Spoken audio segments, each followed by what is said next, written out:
గౌడ్ గారికి వాళ్ళిద్దరు కూడా సన్మానం చేసుకుంటారు. రైట్ రైట్ పడి అడిగి సార్ ముందుకు పండి.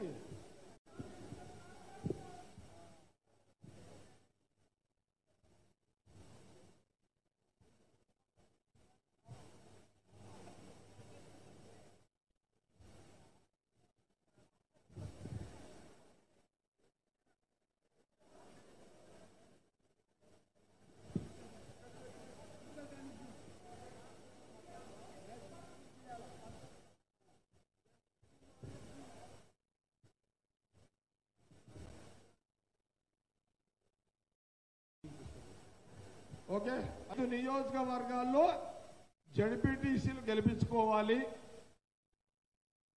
అన్ని నియోజకవర్గాల్లో మండల ప్రెసిడెంట్లు గెలిపించుకోవాలి. సంగారెడ్డి జిల్లాలో అన్ని మున్సిపల్ చైర్మన్లు మున్సిపాలిటీ కూడా గెలిపించుకోవాలి. జిల్లా పరిషత్ చైర్మన్ కూడా కాంగ్రెస్ పార్టీ గెలిపించుకోవాలనే ఒక చర్చ 3 నెలల నుంచి మనం చేస్తున్నాం.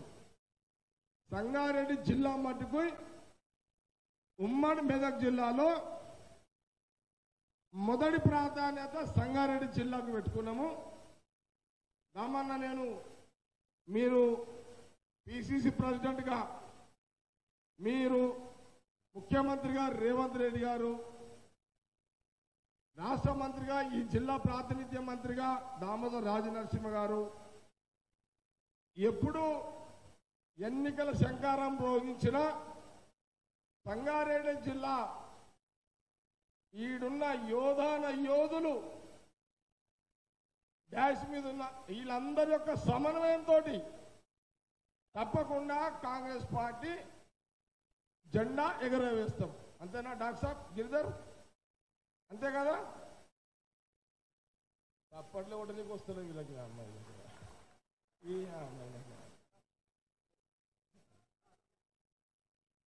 అయితే దామన్న, నేను ఇంకో మాట కూడా అనుకున్నాను. సిద్దిపేట ఉన్నది, మెదక్ కూడా ఉంది. ఈడ ఒక కన్ను పెట్టి ఆడ ఒక కన్ను పెడతామాట. కాబట్టి ఈ విషయాన్ని రాష్ట్ర అధ్యక్షుల వారు మహేష్ గౌడ్ గారికి తెలియాలి. కాబట్టి నేను దామన్న ఏమనుకున్నాము మీ నోటీసులో పెడుతూ, ఇప్పుడు రాష్ట్ర మంత్రివర్యులు మన జిల్లాకు దిశ నిర్దేశం చేసే నాయకులు దామోదర్ రాజనరసింహ మాట్లాడవలసిందిగా కోరుతున్నాను.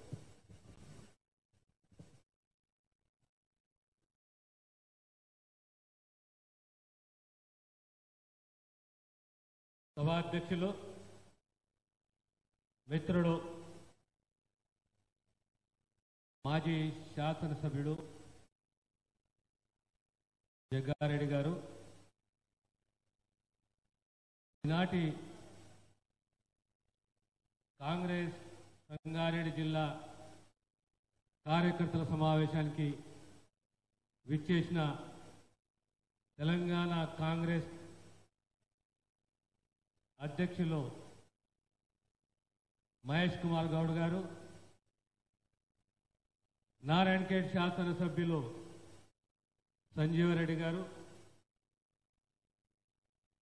మా జిల్లాకు 2 చైర్మన్లు, ఒకటి గిరిధర్ రెడ్డి గారు, మా చెల్లె నిర్మలమ్మ,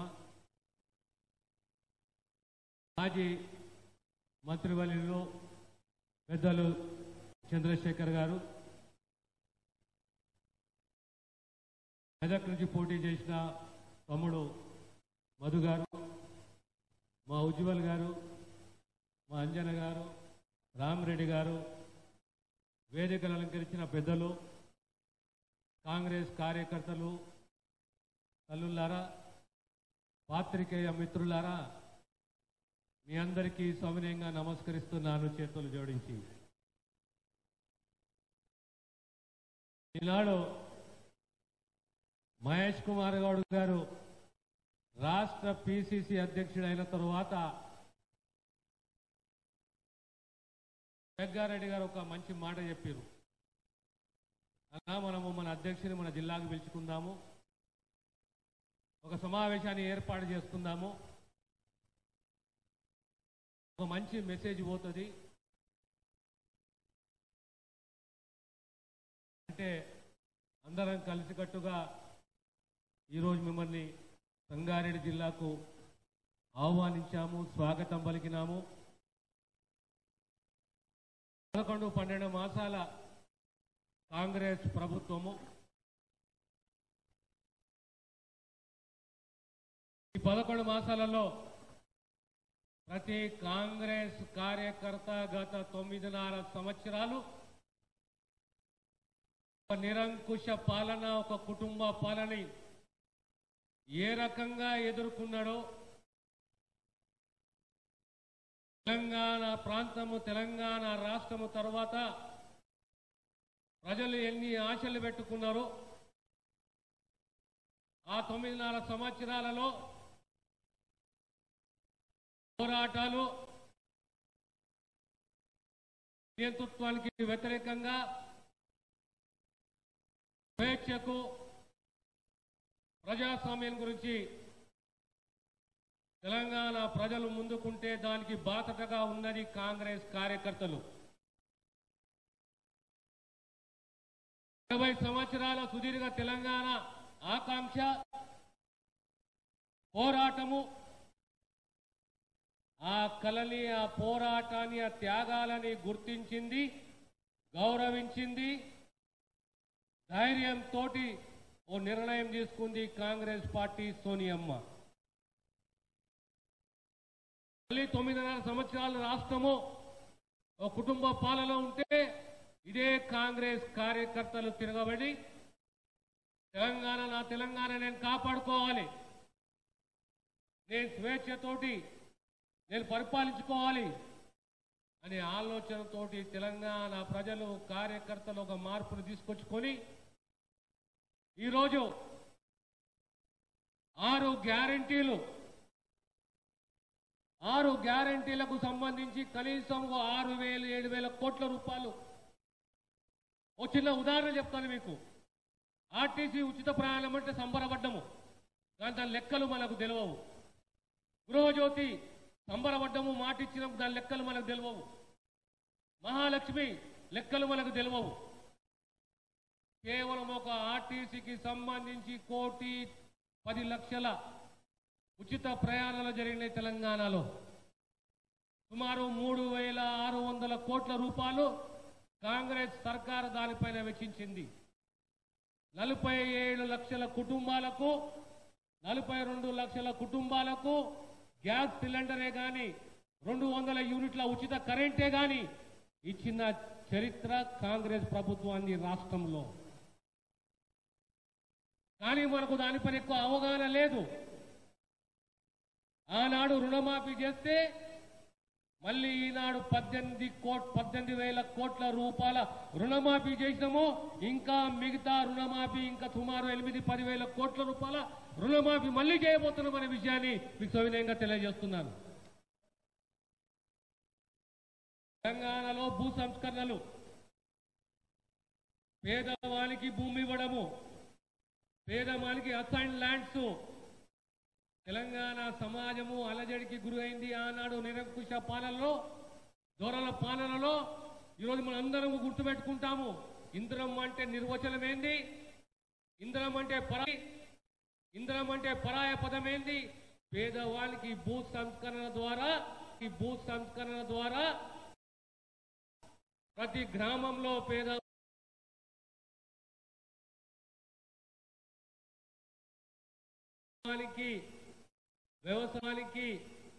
వ్యవసాయ భూములు అందించిన చరిత్ర కాంగ్రెస్ ది, ఇంద్రమ్మది.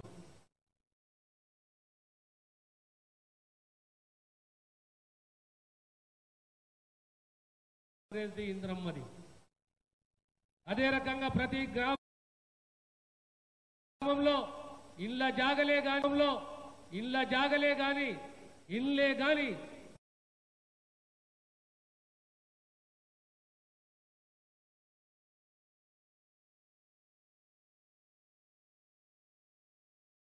మంజూరు చేసి కట్టించిన చరిత్ర కాంగ్రెస్ది.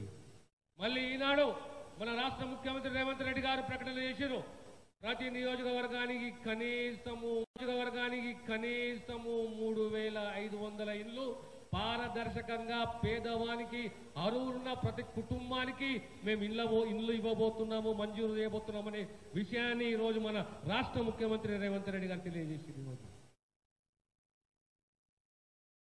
ప్రభుత్వం వచ్చింది,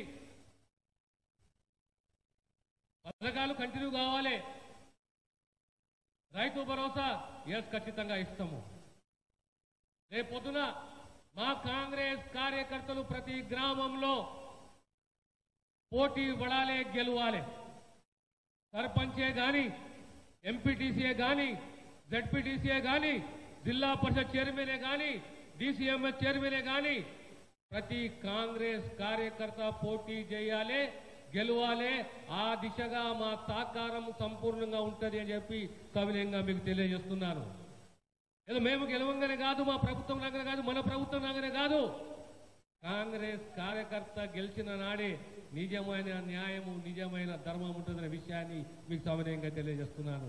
ఎందుకంటే కాంగ్రెస్ కార్యకర్త మామూలు కార్యకర్త కాదు, అన్నిటిని ఎదుర్కొని నిలదొక్కున్న కార్యకర్త కాంగ్రెస్ కార్యకర్త. ఏ రాజకీయ పార్టీయే గాని, ఏ నాయకుడే గాని ఒక కార్యకర్తని విస్మరిస్తే కష్టమవుతుంది. కార్యకర్త లేని పార్టీ లేదు, పార్టీ లేని నాయకుడు లేదన్న విషయాన్ని మీకు తెలియజేస్తున్నాను. కనుక మీరందరూ సిద్ధంగా అండి.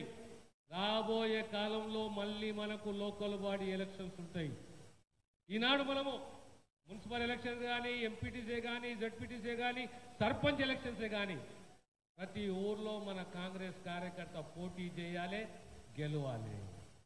ఈరోజు రాహుల్ గాంధీ గారి కళ దేశంలో కులగణన కావాలని చెప్పి మొట్టమొదటి రాష్ట్రం దేశంలో కులగణన చేపట్టింది ఏ రాష్ట్రం అంటే తెలంగాణ రాష్ట్రము, కాంగ్రెస్ ప్రభుత్వము. కులగణన అవసరమా? ఖచ్చితంగా అవసరము. ఎందుకు అవసరం అంటే ఆ వెనుకబడ్డ కులాలు, విస్మరించబడ్డ కులాలు, లెక్క చేయని కులాలు, ఆ ప్రతి ఒక్క కులంలో వారికి ఆర్థిక, సామాజిక, రాజకీయ, విద్యాపరంగా వాళ్ళు ఏ స్థాయిలో ఉన్నారు, మనం ఏ రకంగా వాళ్ళకు సేవలు అందియాలి, ఆదుకోవాలని ఒక తపన రాహుల్ గాంధీ గారికి ఉంది. కనుకనే ఈరోజు రేవంత్ రెడ్డి గారు, మన రాష్ట్ర ముఖ్యమంత్రి గారు కులగణని మన ప్రాంతంలో మొదలుపెట్టింది. ఈరోజు సుప్రీంకోర్టు తీర్పు ఇచ్చింది. 20-25 సంవత్సరాల సామాజిక స్పృహ ఉండాలి, సామాజిక న్యాయం ఉండాలి, దళితులలో కూడా సమానత్వం రావాలనే ఉద్దేశంతో ఓ చక్కటి జడ్జిమెంట్ ఇచ్చింది సుప్రీంకోర్టు. దానికి కాంగ్రెస్ ప్రభుత్వం, కాంగ్రెస్ పార్టీ కట్టుబడి ఈరోజు ఆ దిశగా ఓ కమిషన్ ఏర్పాటు చేసి ఆ కమిషన్ సిఫారసు ఇస్తే దానికి అనుగుణంగా రేపొద్దున దళితులలో సామాజిక స్పృహ, సమానత్వం రావాలనే ఉద్దేశంతో కాంగ్రెస్ ప్రభుత్వం రేపొద్దున నిర్ణయం తీసుకోబోతున్నది. మీ అందరితో మనం ఒకటే, సంక్షేమం మన ప్రజలకు అందియాలి. ఈరోజు ఎవరన్నా నమ్ముతారా? మీరు పేపర్లో చదువుతున్నారు, జాబ్ క్యాలెండర్ ని మాటిచ్చింది కాంగ్రెస్ పార్టీ. ప్రతి సంవత్సరము మేము జాబ్ క్యాలెండర్ అమలు చేస్తామని చెప్పి మాటిచ్చింది కాంగ్రెస్ పార్టీ.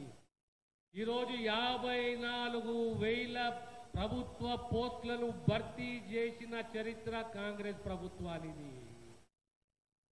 మన జిల్లాకు తీసుకుంటే, లేదా మన రాష్ట్రంలో డిఎస్సి తీసుకుంటే 11,000 పోస్టులను భర్తీ చేసింది కాంగ్రెస్ ప్రభుత్వము. మన జిల్లాకు తీసుకుంటే ప్రభుత్వ పరంగా మన జిల్లాకు సుమారు 1,200 పోస్టులు వచ్చినాయి. అలాగే రాబోయే కాలం ఎక్కడ కూడా తెలంగాణ ఉద్యమం ప్రధానంగా సంబంధించింది ఆత్మగౌరవానికి సంబంధించింది, ఉద్యోగాలకు సంబంధించింది, స్వేచ్ఛకు సంబంధించింది. మళ్ళీ అలాంటి ఉద్యమం రాకూడదు. మన ప్రాంతం యువకులకు, నిరుద్యోగ యువతకు అసహనం వద్దు, మీకున్న హక్కు మీకు ఇస్తాము, మీకు ఉద్యోగాలు కల్పిస్తాము, పారదర్శకంగా మీకు ఉద్యోగాలు మీకు ఇస్తాము అని చెప్పి ఓ సదుద్దేశంతో రాష్ట్ర ముఖ్యమంత్రి రేవంత్ రెడ్డి గారు ఈరోజు 54,000 పోస్టులు భర్తీ చేసినాము. రాబోయే కాలంలో కూడా జాబ్ క్యాలెండర్ అమలు చేస్తామనే విషయాన్ని తెలియజేస్తూ మనము రేషన్ కార్డులు ఇవ్వాలి. ఇంకా ప్రతి గ్రామానికి పేదవాళ్లకు రేషన్ కార్డులు ఇవ్వాలి. ప్రతి పేదవానికి మనము ఇండ్లు ఇవ్వాలి. ప్రమాణంతో కూడిన విద్య ఇవ్వాలి. ఆరోగ్య భద్రత అనేది ప్రభుత్వ బాధ్యత. ఆనాడు ఆరోగ్యశ్రీ పథకాన్ని తీసుకొచ్చింది ఎవరు?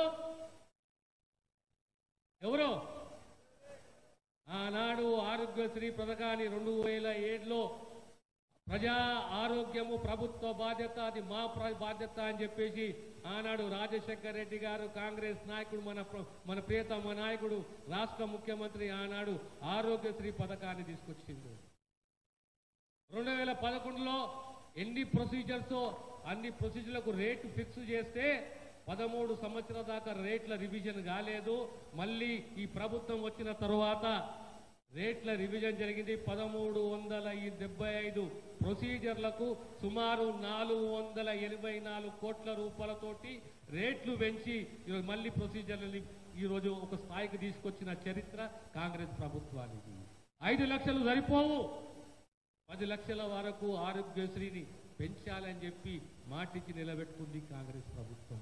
కనుక మీ అందరితో విజ్ఞప్తి, ప్రతి ఒక్క కాంగ్రెస్ కార్యకర్త మీరు ముందు ఉండండి. మీ ఎంబడి సర్కారు ఉంది, మీ సర్కార్ ఇది, మీ నాయకత్వం ఇది.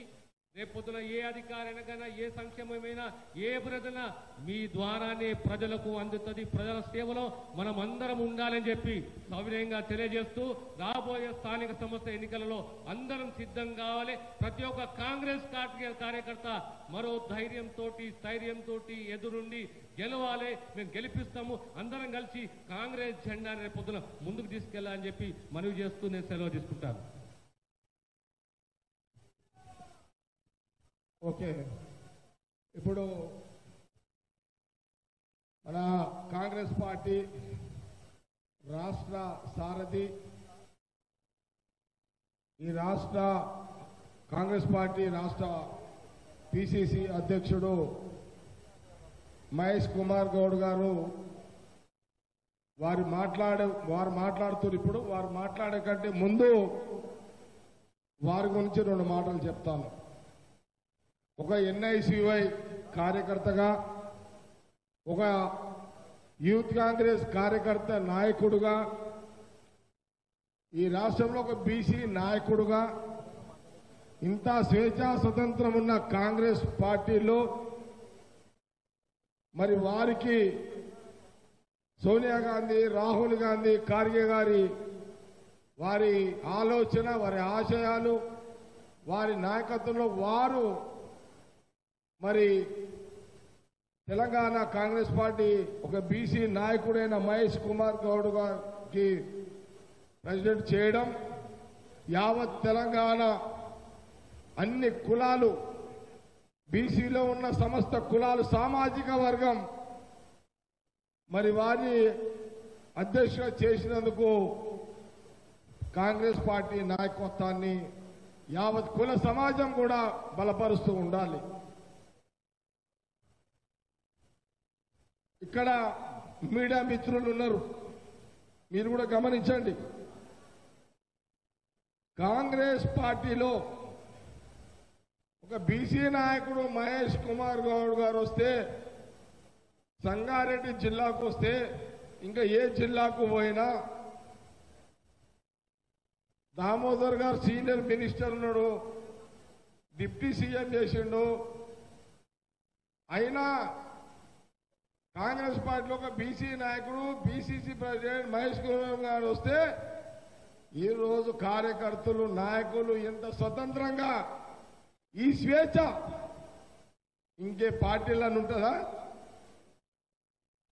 ఒక బీసీ నాయకుడు మహేష్ కుమార్ గౌడ్ గారు వస్తే కాంగ్రెస్ పార్టీ గొప్పతనం అదే. బీఆర్ఎస్ ఉన్నది, బీఆర్ఎస్ లో ఒక బీసీ ప్రెసిడెంట్ చేసే అవకాశం ఉన్నదా ప్రశ్న. బీజేపీ ఉంది, బీజేపీలో ఒక బీసీ ప్రెసిడెంట్ చేసిరు. ఎప్పుడు చేసిరో, ఎప్పుడు పీకేసిరో కూడా తెలియదు. కానీ కాంగ్రెస్ పార్టీలో ఒక సామాన్య NICY యూత్ కాంగ్రెస్ కార్యకర్తగా ఎదిగి ఈరోజు కాంగ్రెస్ రాష్ట్రంలో కాంగ్రెస్ పార్టీ ప్రభుత్వం ఉన్నది. ఇక్కడ ఒక ముఖ్యమంత్రి రెడ్డి సామాజిక వర్గానికి సంబంధించిన నాయకుడు ఉన్నాడు. అయినా ఒక బీసీ సామాజిక వర్గం కాంగ్రెస్ పార్టీ కార్యకర్తగా ఎదిగినటువంటి ఒక కార్యకర్త నాయకుడు అవసరమని సోనియా గాంధీ, రాహుల్ గాంధీ, ఖార్గే గారు ఆలోచన చేసి మరి మహేష్ కుమార్ గౌడ్ గారిని పిసిసి ప్రెసిడెంట్ చేయడం జరిగింది.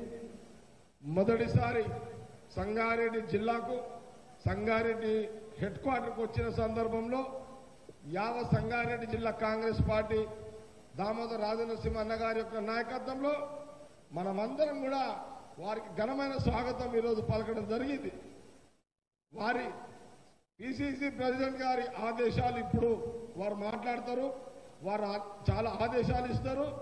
తప్పకుండా అవన్నీ కూడా మన సంగారెడ్డి జిల్లా 5 నియోజకవర్గాల్లో రానున్న ఎన్నికల్లో అధ్యక్షుడు మహేష్ కుమార్ గారి యొక్క డైరెక్షన్ మనమందరం కూడా మంచి రిజల్ట్, మళ్ళీ మనము లోకల్ బాడీ సంగారెడ్డిలో అన్ని కబ్జా చేసి గెలిపించి మళ్ళీ పిసిసి ప్రెసిడెంట్ గారిని మహేష్ కుమార్ గారిని ఇక్కడ పిలిచి వారికి దామన్న నాయకత్వంలో లోకల్ బాడీ పోస్ట్ అని వారి కానుకగా ఇద్దాము మనం అందరం కలిసి అని తెలియజేస్తూ ఇప్పుడు రాష్ట్ర అధ్యక్షులు మహేష్ కుమార్ గౌడ్ గారిని పిసిసి అధ్యక్షులు గారిని మాట్లాడవలసిందిగా కోరుతున్నా.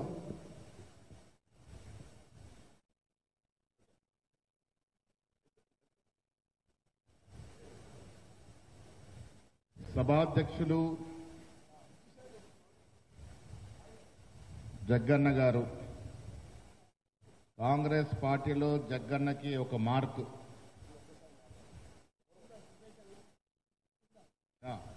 మెచ్చుకుంద నుంచి వచ్చినావా? ఓకే, తప్పకుండా మాట్లాడు, తప్పకుండా.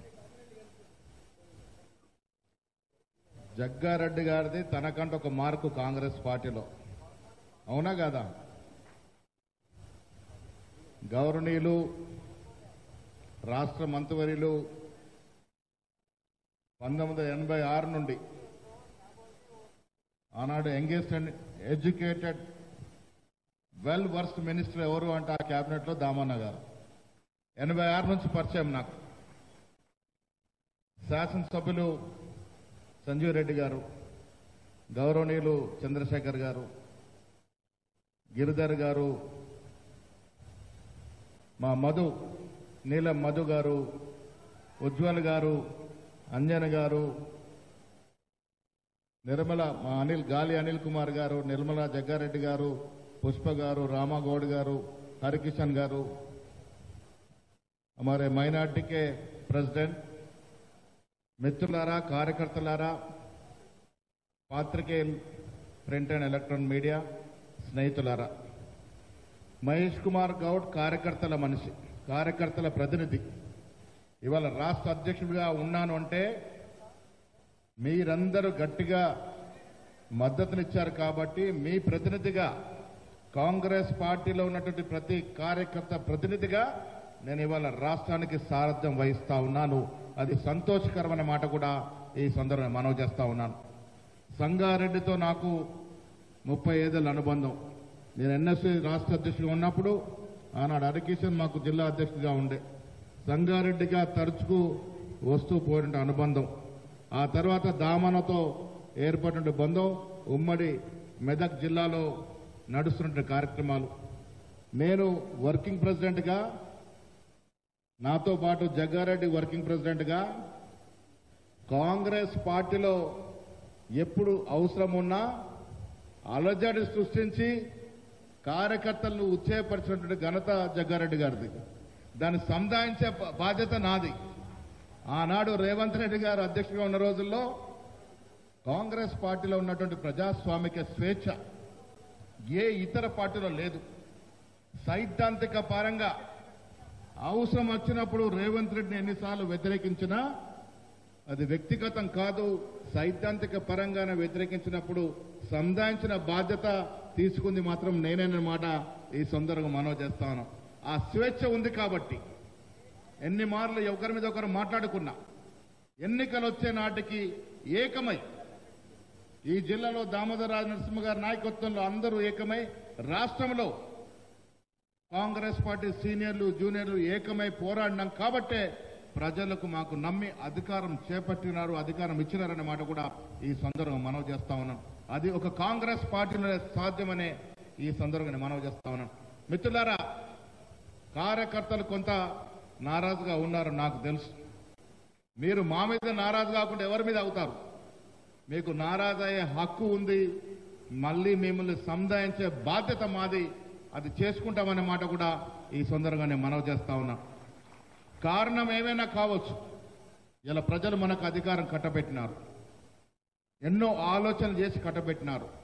కట్టబెట్టిన కారణం తెలంగాణ కోసం ఉద్యమించిన సమయంలో సోనియా గాంధీ గారు తెలంగాణ రాష్ట్రం ఇస్తే తెలంగాణ కోసం పోరాడండి కదా, ఈ తెలంగాణని బంగారుమయం చేస్తాడేమో, తెలంగాణ దేశంలో ఒక మేటి రాష్ట్రంగా తీర్చిదిద్దుతాడేమో అనే ఒక ఆశతో కేసీఆర్ గారికి ముఖ్యమంత్రి పదవి కట్టబెట్టినారు. మిత్రులారా, 10 ఏళ్లలో ఏమైందో మీరు చూసినారు. అభివృద్ధి ఏ విధంగా కుంటబడిందో మీరు చూసినారు.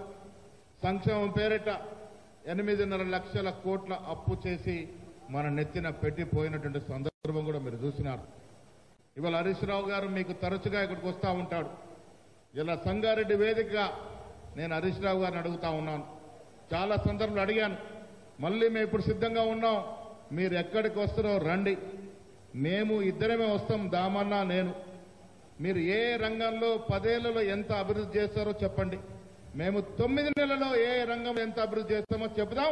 మాది ఎక్కువ ఉంటుందా మీది ఎక్కువ ఉంటుందా ఒకసారి తేల్చుకుందాం అనే మాట కూడా నేను హరీష్ రావు గారికి సవాల్ విసురుతా ఉన్నాను. మిత్రులారా, చేతలతో ప్రభుత్వం నడపాలి, మాటలతో ప్రభుత్వం నడిపినాడు. 65 ఏళ్ల కాంగ్రెస్ టీడీపీ పాలనలో మన అప్పంతా కూడా 65,000 కోట్లు దాటలే. ఇవాళ అప్పెంత అండి? 8.5 లక్షల కోట్ల అప్పు చేసిపోయినాడు కేసీఆర్ గారు. ఎవరు కడుతున్నారు అప్పు? మనమే కడుతా ఉన్నాం. నెల తిరిగేసరికి 10,000 కోట్ల రూపాయలు 8.5 లక్షల కోట్లకు అప్పు అండ్ ఇన్స్టాల్మెంట్ అండ్ వడ్డీగా కడతా ఉన్నాం. ఇలా అభివృద్ధి చేయాలంటే చేతు కట్టడిగా ఉంది. అయినప్పటికీ కూడా రాష్ట్ర ముఖ్యమంత్రి రేవంత్ రెడ్డి గారి నేతృత్వంలో బట్టి విక్రమార్క గారు, కేబినెట్ మంత్రులందరూ కూడా కలిసి ఎక్కడ కూడా బెడదకుండా ఇంత ఆర్థిక నిర్బంధం ఉన్నప్పటికీ కూడా మనం ఇచ్చినటువంటి 6 గ్యారెంటీలో మెజారిటీ అంశాలని ప్రజలకు చేరవేసినాం. ఇది ఉచిత బస్సు కావచ్చు, 200 లోపు యూనిట్లు ఫ్రీ ఎలక్ట్రిసిటీ కావచ్చు, మెడికల్ ఇన్సూరెన్స్ 10 లక్షలు పెంచడం కావచ్చు. ఇలా మళ్ళీ చెప్తా ఉన్నాను, 10 ఏళ్లలో మీరు విడతల వారిగా ఇచ్చినటువంటి సొమ్ము మేము 9 మాసాల్లో ఇచ్చినట్టు రుణమాఫీ 18,000 కోట్లు దాటదు. ఆ 18,000 కోట్ల రూపాయలు కావచ్చు, రైతు భరోసా కార్యక్రమం కావచ్చు.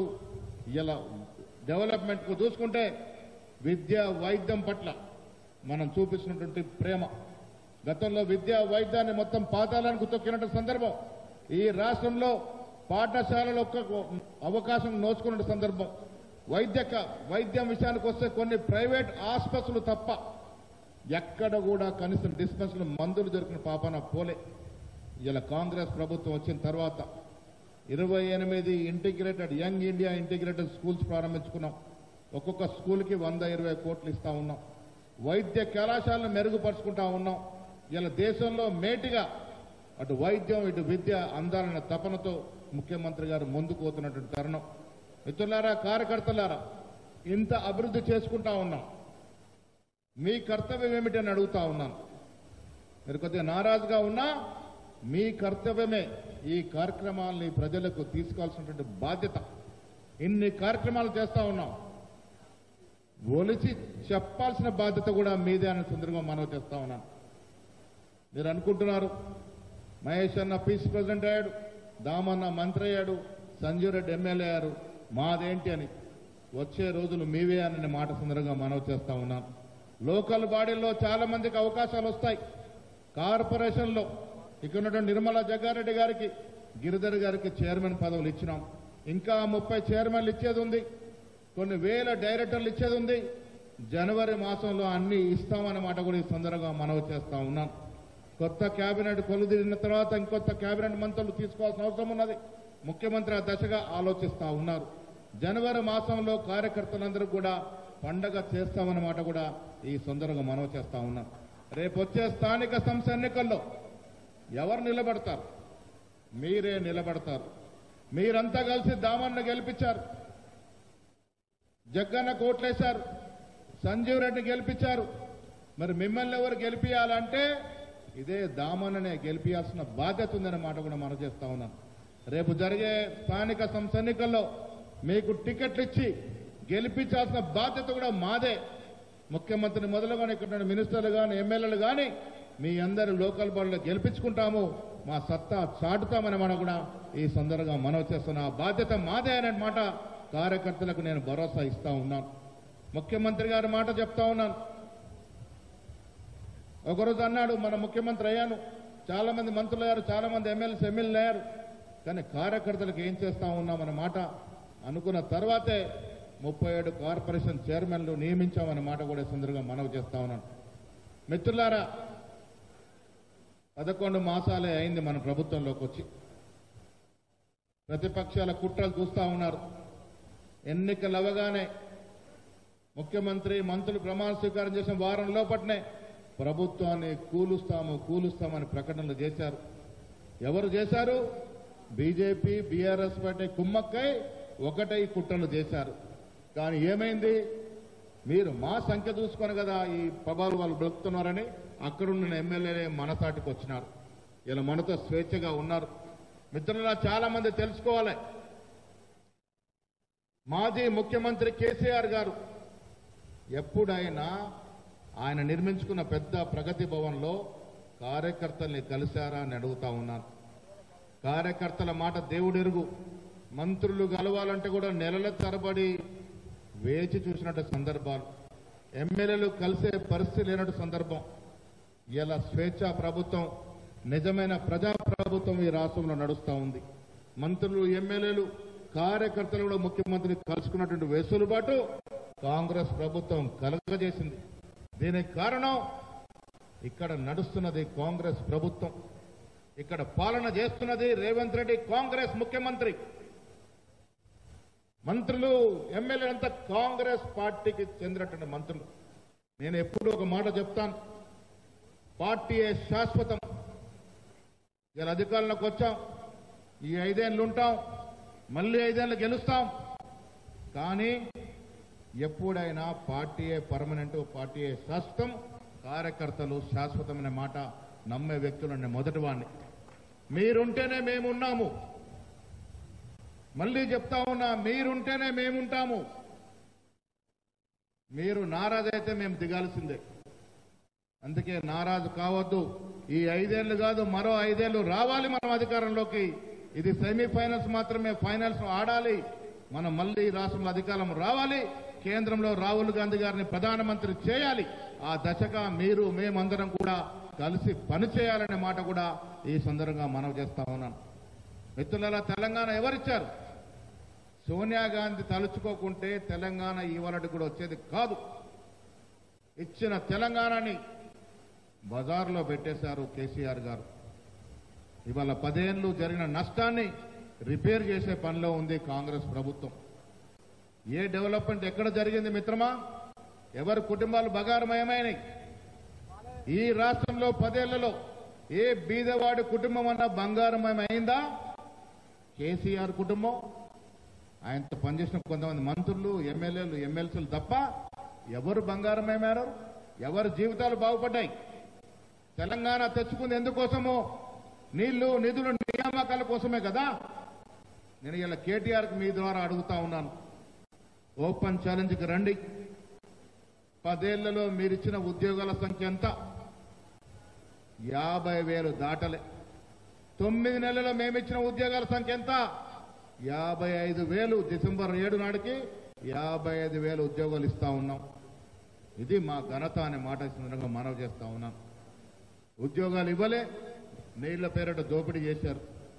కాళేశ్వరం ప్రాజెక్టు బీటలు పడుతూ ఉంది. ఎందుకు పడుతూ ఉంది? కాంట్రాక్టెడ్ కడుపులు నింపినారు కాబట్టి. ఇలా నెహ్రూ దూరదృష్టితో కట్టినటువంటి బాక్రానంగల్ ప్రాజెక్టు, నాగార్జున సాగర్ ప్రాజెక్టు, మా నిజాం వల్ల పోచంపాటి ప్రాజెక్టు 70 ఏళ్ళైనా ఎక్కడ కూడా చెక్కు చెదరలే. ఎందుకు కాళేశ్వరం ప్రాజెక్టు పగిలిపోయిందో, కేసీఆర్ కడుపు ఏ రకంగా నింపుకున్నాడో మీకు మాకు తెలుసు మిత్రమా అనే మాట కూడా ఈ సందర్భంగా మనవి చేస్తా ఉన్నాను. నీళ్ల పేరట నిధుల పేరట ఈ రాష్ట్రాన్ని దోచేశారు కాబట్టే ప్రజలు మనకు అధికారం ఇచ్చినారు.